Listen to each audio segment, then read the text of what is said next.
ধাওয়া পাল্টা ধাওয়ার মধ্য দিয়ে সারা দেশে চলছে সকাল সন্ধ্যা হরতাল।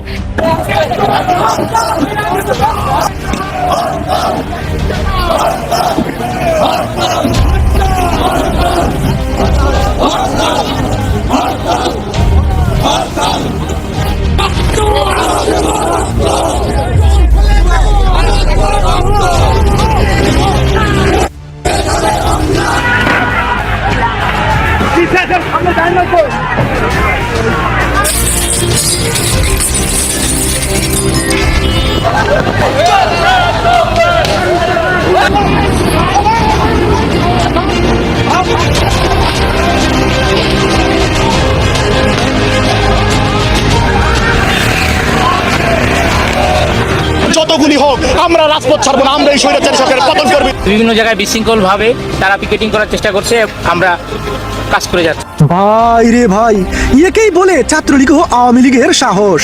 এবার বইকে জয় করেই সাবেক প্রধানমন্ত্রী শেখ হাসিনার ডাকা 48 ঘন্টা হরতালে অবৈধ কর্মতলবী ইউনিট সরকারের পদত্যাগের দাবিতে সারা দেশ জুড়ে ব্যাপক তাণ্ডব চালাচ্ছে আওয়ামী লীগ ও ছাত্রলীগের নেতা কর্মীরা। গাড়ি ভাঙচুর সহ ব্যাপক সংঘর্ষ, পুলিশের সঙ্গে চলছে ধাওয়া পাল্টা ধাওয়া। 20 তারিখ হরতালের কবরে বিভিন্ন জায়গায় চলছে না দূরপাল্লার গাড়ি। ভাই রে ভাই, এবার রাজপথ না ছাড়ার ঘোষণা আওয়ামী লীগ ও ছাত্রলীগের।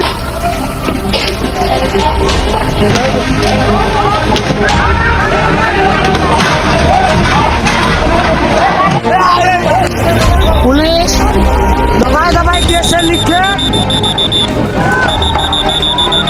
ঘটনায় আজ হরতালের ডাক দিয়েছে আওয়ামী লীগের বেশ কিছু সংগঠন। সরকারের পদত্যাগ এবং দেশ জুড়ে সকাল সন্ধ্যা হরতাল পালন করছে আওয়ামী লীগের নেতাকর্মীরা।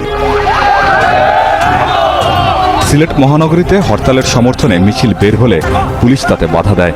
ছত্রভঙ্গ করতে ছোড়া হয় টিয়ার শেল ও সাউন্ড গ্রেনেড। এই গোপালগঞ্জের নির্মম হত্যার প্রতিবাদে সংগঠিত হওয়ার মাধ্যমে আপনারা জবাব দেওয়ার জন্য প্রস্তুত থাকবেন। আমাদের রাজনৈতিক অধিকার আদায় করে নিতে হবে। মাঠে নেমেছি, এবার আমাদের বিজয় সুনিশ্চিত। আপনারা নিশ্চয়ই দেখেছেন যে তারা এই মহাসড়ক অবরোধ করে প্রমাণ রাস্তার দিকে তাকালেই আপনারা বুঝতে পারবেন যে এই যে বাসে আগুন ধরিয়ে দিয়েছে।